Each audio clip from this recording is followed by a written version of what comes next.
Let's get to the meat and macaroni. Meat and macaroni. Nobody does meat and potatoes. I'm Haitian. I like macaroni. I like Me macaroni too. and cheese. Macaroni and cheese. Casanova did a video claiming to be the biggest gangster in Flatbush. Yeah, in the past. In Not the currently. Before he went to prison, he was the biggest gangster in Flatbush, is what he said on camera. Right. When you're sitting there and you're hearing the things that some people are saying, when they're basically snitching on themselves. Are they?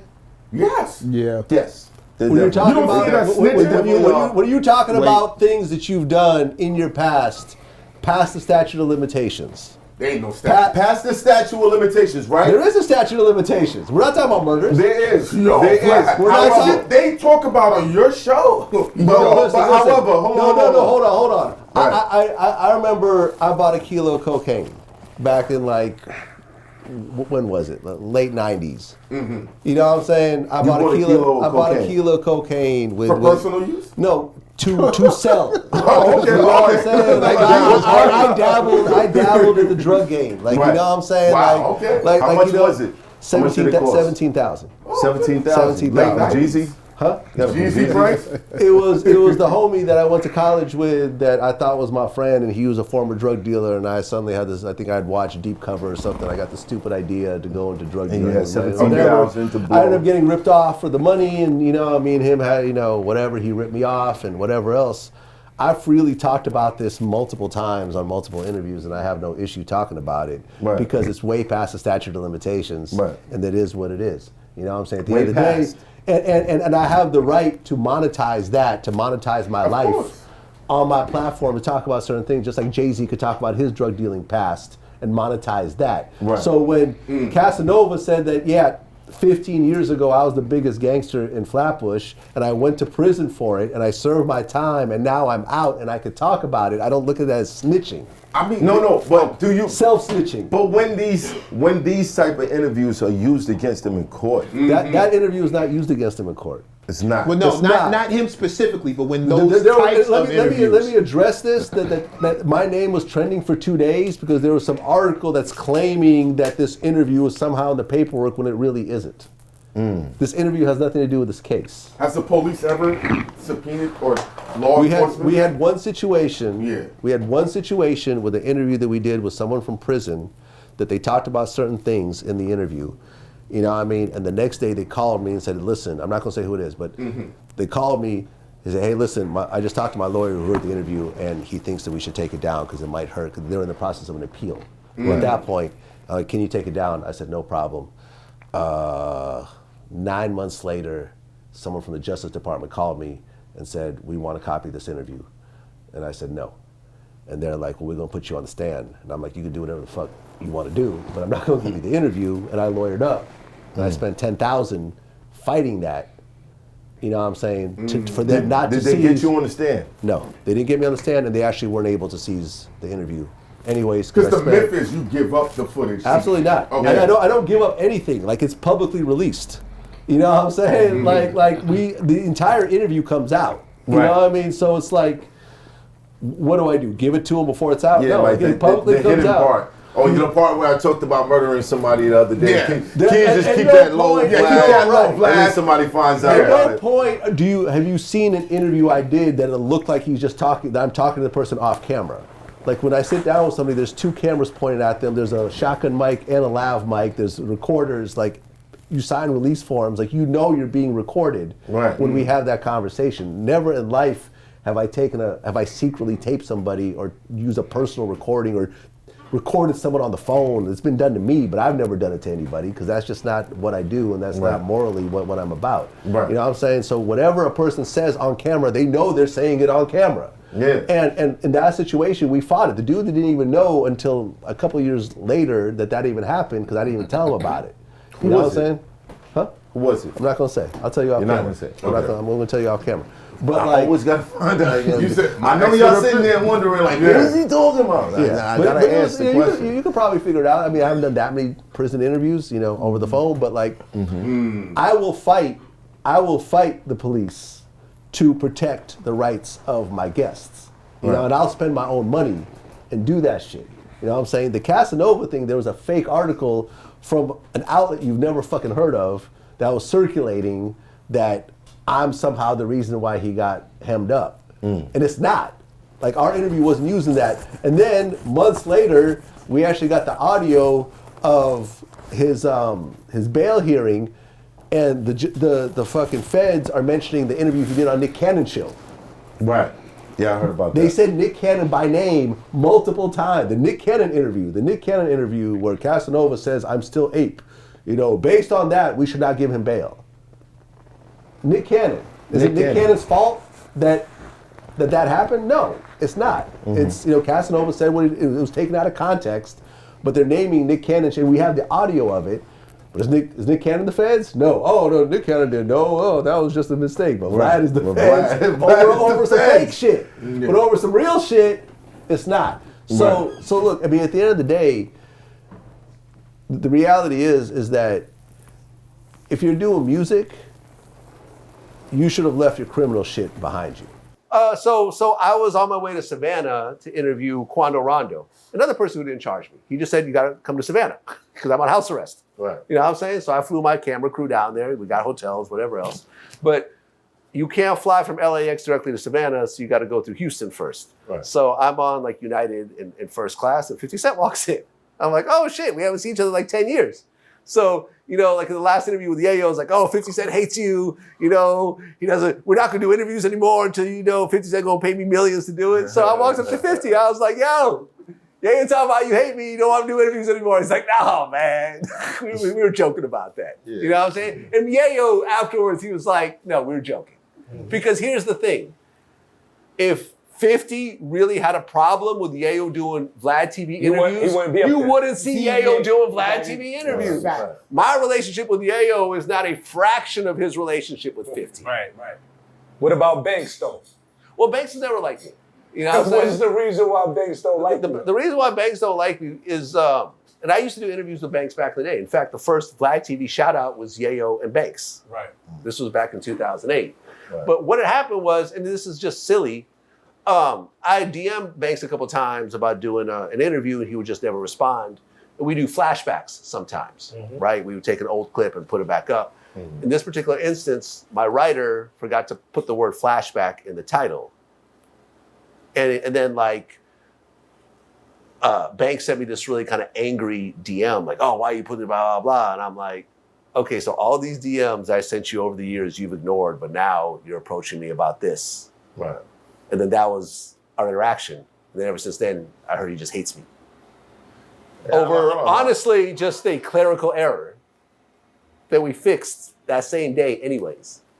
But it's just like, I just heard, you know, Banks is just like that. You know, and you could see that based on his relationship with 50 these days, which is non-existent. You know, Banks took a picture with Game, which is something that Yayo said he would never do. Right. Regardless of where him and 50 are, he wouldn't be taking pictures with, you know, 50's ops. Right.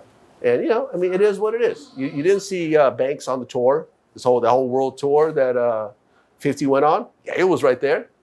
Uncle Murder was right there.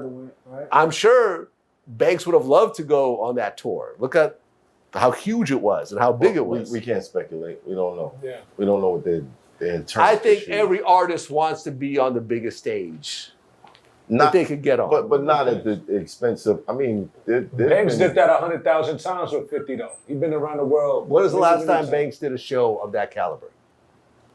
I don't know. But I know, like, coming in the game, like when, you know, 50 first album. 15 years ago. Banks was everywhere with 15 years ago. Well, we've seen a lot of times throughout history, personal feelings get in the way of all the time. Very big situations. Right. All the time.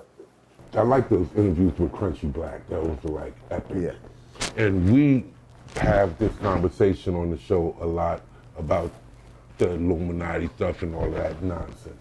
Right. He said something epic on your show that I wanted to touch bases on. He said that him and 3-6 Mafia, and he looked you straight in your, like, I don't know if you sitting cross, but he was like serious. He wasn't joking. He said they made deals with the devil. He said he actually He said he didn't say 3-6 Mafia. He said that he met the devil. Yes, and he said it's not how Lil Nas X described him, but he said he met the devil. And he told you he made a deal with him. Yeah. How do you feel about that? What was going through your mind? I mean, I'm not religious. So I don't really believe in the devil. You know what I'm saying? I don't believe the devil's a real thing. So that's why you was quiet. So I was like, if that's what you believe, that's what you believe. I mean, Crunchy's had a very rough life, man. I mean, you know. So the second point I wanted to make, because you do say that a lot. Yeah. So all the guys that's coming on the platform is basically like giving a testimony of their life. Yeah. Most of them are getting killed afterwards, you know. Not most. Well, not most. Well, not most. You have, He said, don't do that. I don't think it would be. We don't die after Black Sheep, because I don't know if I'm gonna make it next week, man. You know what I'm saying? Do this Black interview and be like, I just do this Black joint. You know what I'm saying? Slow down. You know, the options, they get creative. You've had a number. Let me go see my power of attorney. I did a Vlad interview. Sorry, go ahead. You had a number of guests that pretty much, you know, either they can lose their life. Yeah, maybe a dozen people that we've interviewed yeah. have died violently, which is heartbreaking to me. And the only thing I would wonder, you said earlier, like you're like basically an atheist. You don't think that that's like a divine thing that you're doing, that you're able to get these testimonies from people right before they die? And then another thing, do you think that they are looking when they speak to you and they're telling these deep things that is, you know, most of them are drugs on drugs. Confessional. Yeah, it's like, you know, You're like spiritual. Pastor Vlad. You're like a therapist. Yeah. You're like Father Vlad. I've heard that before. I mean, Father Vlad. And then not to be atheist, you know. I mean, listen, man. Like everyone, I have people very close to my family who are very religious, who are very Christian. You know what I'm saying? Who go to, you know, do Bible study and go to church and have a, you know, relationship with God and everything else like that. And I never try to argue or downplay or whatever. I think as a whole, religion, you know, has done a lot of good in the world in terms of setting up a basis of morals, Right. of people living together, Right. you know, harmoniously. You know, I mean, if you don't have a set of rules to live your life, and you're just living at the moment, you don't care about lying, robbing, stealing, killing, whatever. It's all just about what you're, you know, what you want at that point. I get that. You Personally- can't have a society that really functions. So I think religion plays a role in that, and I respect it. But you know? personally, Yeah. do you ever feel like this interview is going to be his last interview? No, absolutely not. Never. That's a wicked mindset. Never, think ever, about. ever. Because most of those people that died, I interviewed most of them. Slam, all them dudes. I ain't never. Nah. You just be like, damn, yo. Not ever, man. Changed No. drugs. I didn't think he was gonna get shot up. We did. in We did Queens. one of his last interviews. Like, Yeah. I mean, nah, man, not at all. Like, and I mean, I hope no one thinks that way, because that's just foul. Like, you know what I'm saying? Yeah. Like, you know, like, I mean, like, the whole point is that we want to capture this person's life at this very moment, because, you know, especially when we do our first interview and they tell their life story, like, they're never going to be that age again.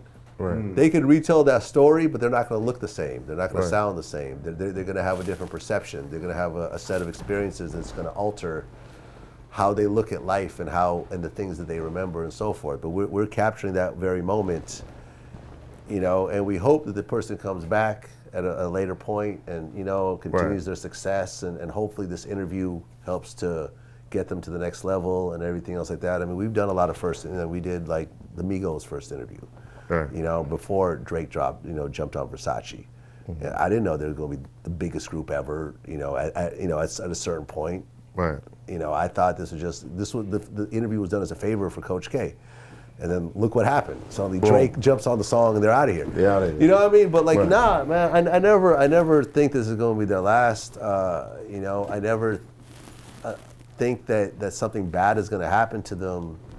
You know, and I hope that what we say in the interview will actually, influence them to do better and to make long-term decisions. Because, at 48, like, I could have checked out so many times. You know what I mean? Like you got to have a certain level of forward thinking and long-term plans to get to this age. Yeah. Because, Draco's like half my age. Slim was like in his early 30s. Like, a lot is to be said that I've had a decade or two to figure shit out that they haven't had a chance to. Right. You know what I mean? Like, Draco got stabbed to death at backstage at a concert. And I remember I was talking to his manager, TK Barron, who brought him to our interview. And I remember, like, he wanted me to interview him while he was still in prison, but he was facing a murder charge. So I'm like, I don't want to do the interview because that's going to be part of his case. So I refused to do the interview until he finally pleaded out, got Right. past it, and we talked about it. But it was like, nobody in the history of hip hop, no rapper in the history of hip hop has ever been killed backstage at a show. Think about it. Like, that's the craziest place to die. If you name a rapper who got killed backstage at a concert. Yeah. Out of all the rappers that have been killed over the years, and there's probably hundreds of them, no one has ever been killed backstage at a concert. You don't think that's going to happen. Especially stabbed to death. Like, Yeah. This makes you want to cry, man. Like, it's fucking sad. Like, I think he had kids. Like, he just got out of prison. He was starting to pop. Drake did a song with him. It was like, yo, like, he had the bullshit. He did a song called Ingleweird where he dissed the whole city, and he was into the drama and everything else like that. And obviously that probably played a role in what happened. But, like, backstage at a concert once upon a time in LA with Snoop Dogg performing, and I think, like, Ice Cube was there and whatever else, and this dude is now dead. Like, man, like, you don't think about those things, and you hope those things never happen. You think that everyone you interview is going to grow old and have grandkids and ride off into the sunset. Have you ever had someone do the interview? You're like, oh, that was a pretty good interview. And then you get a call later and they're like, I don't think they want to put that out. Yeah. The whole interview. True Life. True Life. I interviewed True Life. This was shortly after he got out of prison. And I thought it was a good interview. We talked about a lot of, the situation that ended him up in prison and everything else like that. But I thought overall it was a good interview. And after he was like, nah, bro, I don't like it. I don't like the way the light looks on me and the background and something. I'll give you the money back if you want. And I'm like, it's cool. Don't worry about it. Don't worry about it. You fresh out. I'm not gonna. Tough. It's cool. I'll just I was about swallow to say, it. we just talked about him not taking losses. Now he got a soft and me in True Life, we had we knew each other before he got locked up. Right. So you had a rapport. I had a rapport with him. I wasn't Right. scared of him or anything. I understand what his background is, but no, it was just like, hey, he approached me politely about it. It wasn't like, yo, you better. No, it was like he said, hey man, can you just not put that out? And I said, okay, cool. Is there ever a situation where you're like, nah, fuck that, I'm dropping this shit?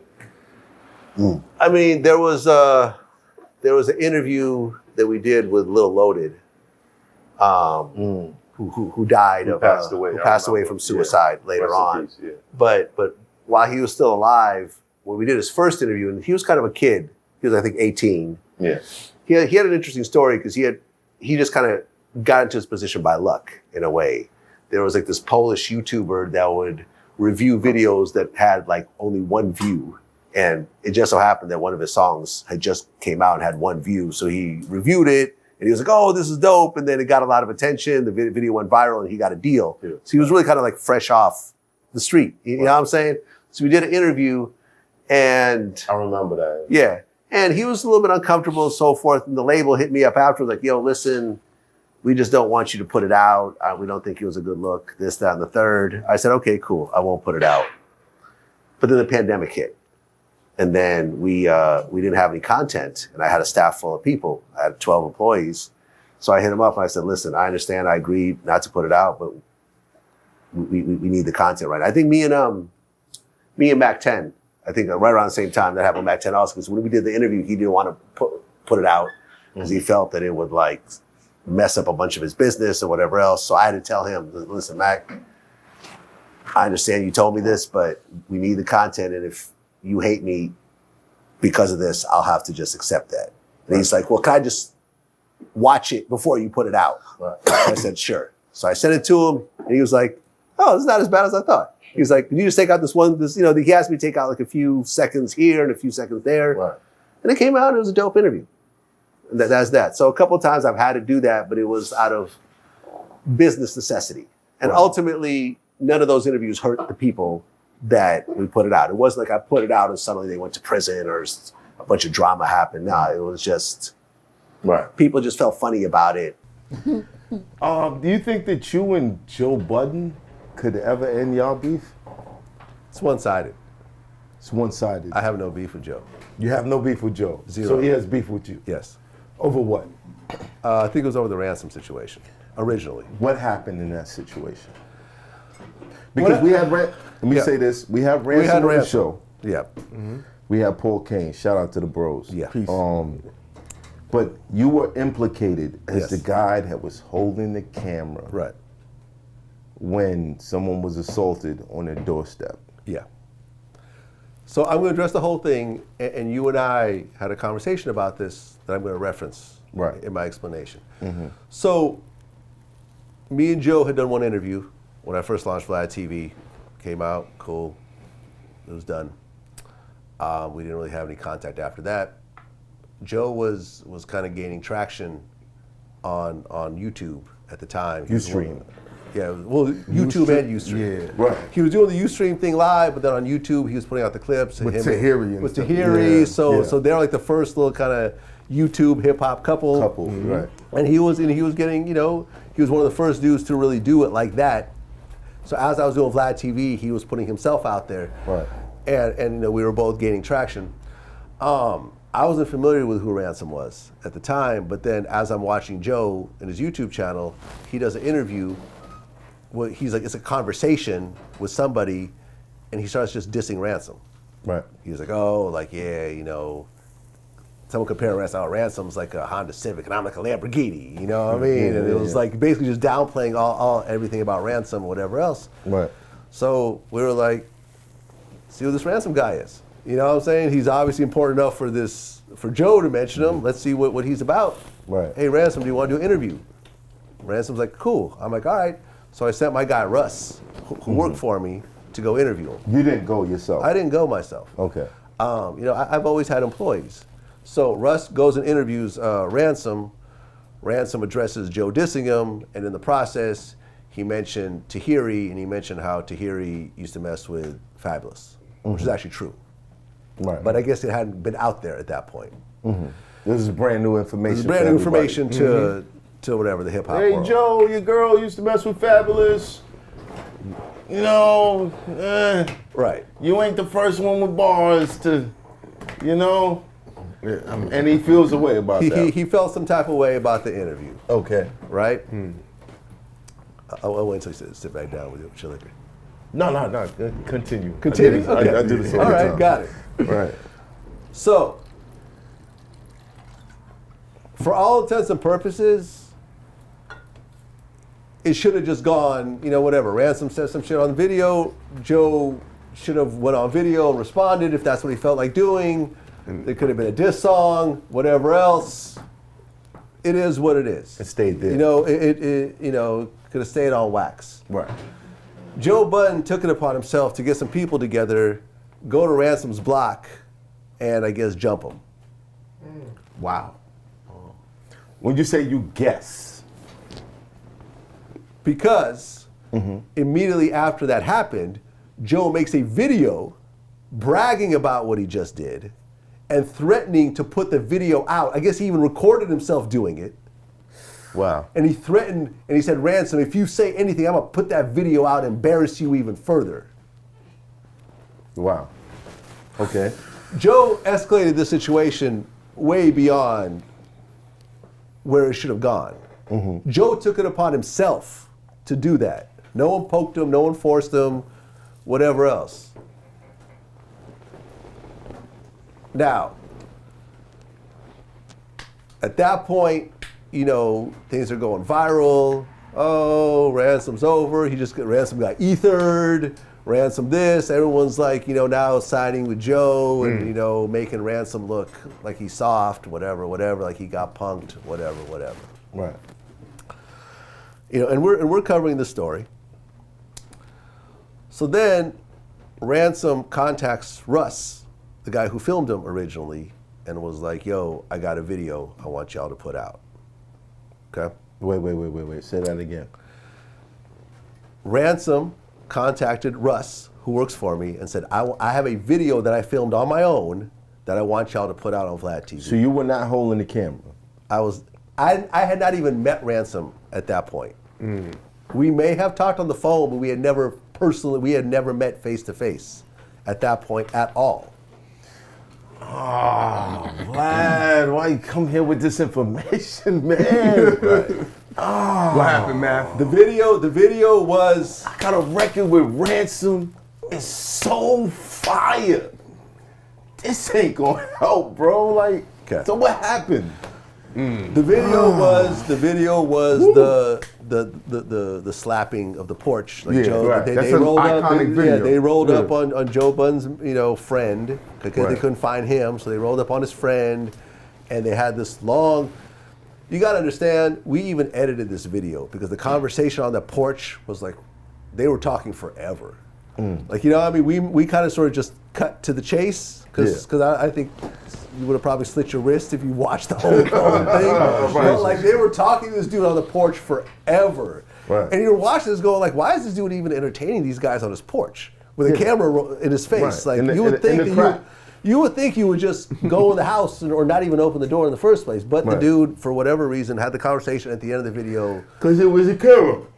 Yeah. At the end of the video, one of Ransom's dudes smacked him. Yeah. Go find him, homie. Yeah, whatever. Because I remember when you and Joe did the Shade 45 interview, he spoke about that. And he felt like the camera, you should have never introduced that. And I remember he always asked that stacked bundles question, would you have brought it to the funeral? And you said yes, you would have. Right. How many famous funerals don't have cameras there? I mean, none. It's a ridiculous statement from Joe. But they felt different about Stack Bundles funeral because they didn't think. I didn't know Stack Bundles, so I couldn't really relate to his particular relationship with Stack. But if you look at Biggie's funeral, you look at Tupac's, not Tupac's funeral, but you look at, Nipsey Hussle's funeral, you look at, any funeral, there's always cameras there, there's always people doing interviews, there's, people want to capture the moment because it's an important moment. Right, it's history. You know what I'm saying? Mm-hmm. So I think he said, would you, if so-and-so got killed, would you film it? I'm like, possibly. I don't know. I think it goes to what Meg said, where hip-hop have certain rules. He felt like there are times you should have just not let the camera rock out from the slap to the, you know what I mean? Well, look, I guess maybe he was in his feelings, who knows? Ransom hit me up and said, I want you to put this out. Understood. I want you to put this out. I am handing it to you. You were not involved in the filming of it. Me and my homies got together and we filmed it. The cameraman is Spanish. You could hear the dude actually saying things from behind the camera. You know what I'm saying? And, the video came out and, I believe afterwards, Ransom ended up getting arrested. I guess there was a gun incident that happened at there. Apparently somebody had cooperated. I'd heard someone cooperated. Who do you believe cooperated? I'm not going to put that out there. I know me and Ransom had a conversation about that off camera, and he told me. But if you don't want to put that out there, that's really on him. It's not my case. So why were you implicated? We were not implicated. We were never implicated. We put out the tape, and that's that. Police had never contacted us. There was nothing to contact us about. We put out the tape. We weren't involved in any of it, whatever else. Ransom goes to prison. He gets out. We do an interview. Once he gets out, that's when me and him meet for the first time. And when we do the interview, I have a camera. Once again, I'm not holding the camera or whatever else. So Ransom does the interview on your platform and said that Vlad is holding the camera and everything else like that. So I DM Ransom, and I'm like, yo, I just want to talk to you about this. He's like, cool. I'm like, here's my number. He doesn't call me. A month or so passes, and I'm like, all right, look, I'm just going to DM you the whole thing. I never held any camera. He's like, oh, what are you talking about? You too rich now. You probably just forgot. And I'm like, here's this interview done by Russ, who worked for me. Here's this interview. You know, the slapping incident. We weren't there. You know we weren't there. Right. You know what I'm saying? You gave us the footage. Here's this interview once you got out of prison.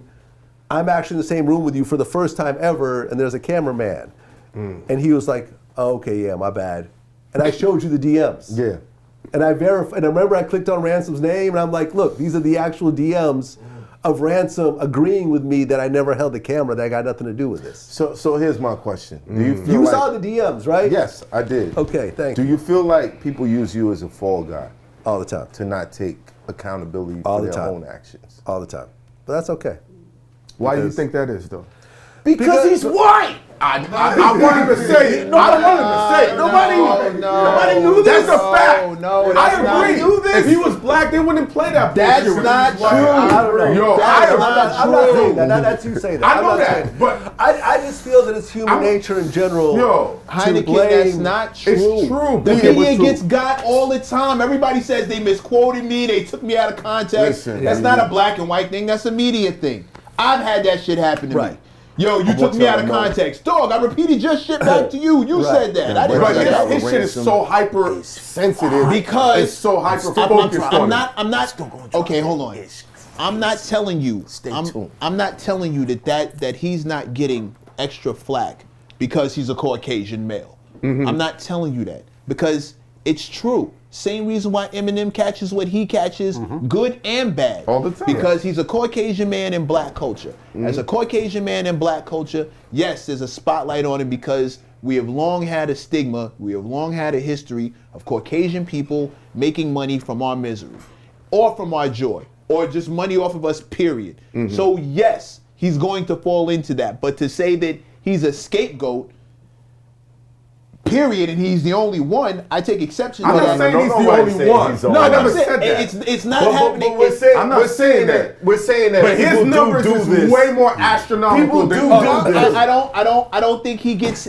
They pick and choose, bro. We all they do pick and media choose. here. We I all- think- let me just they say pick and this. choose. Let me They just pick say and choose, this. Matt. I agree. Hold on. Let me just say this. Like, for everyone here that's been locked up, you know, I did little couple days here and there, so I've never done any real things. But when you look at everyone who's locked up, how many people in there are innocent and it's not their fault, and they got done dirty? A lot. As opposed to, hey, I really did, you know what I mean? Especially people who just got there. Right. Not the people that have been there 20, 30 years, but the people who just got there. How many people feel like they're victims? It's a natural human trait that when something goes wrong, the first thing you do is blame everyone else. Right. It takes a certain level of maturity to say, this is my fault. You know what I mean? Like when I interviewed Project Pat, when at the height of his career, he got pulled over with a bunch of guns and ends up doing a bunch of Fed time. And when he got in, he was like, I was pulled over, I was racially profiled or whatever else. And then he was like, but then at one point I said, my dumb ass was the one rolling around with illegal guns when I was a rapper and had a real career and had hit songs, and there was Yeah. no reason for me to even be in that fucking area. Right. But my dumb ass had these guns, and I had to just sit there and accept the fact It that, comes with maturity. that I put myself in this place. And the thing is that it takes a certain level of maturity of someone to say that, and to say, like, you know what I mean? And I think, like, for example, like a Joe doesn't have that maturity, even at his age. He's not going to say, well, I'm the one that really decided to roll up on Ransom and whatever else and do all that fuck shit. And you know, that set off a really bad chain of events that ended up putting someone in prison. You know what I'm saying? Right. It's Vlad's fault. Vlad's the one it's Vlad's fault that all that shit happened. Right. As opposed to, You don't think y'all ever get to a common ground? Well, the last interview I saw, Joe said they didn't have beef anymore. He said it was squashed. He wished him the best. it wasn't like him and I haven't talked in probably like 10 years. You know what I'm saying? So it's one of those things where it's like, and I heard him say some little fuck shit about me on, like, you know, another interview he did.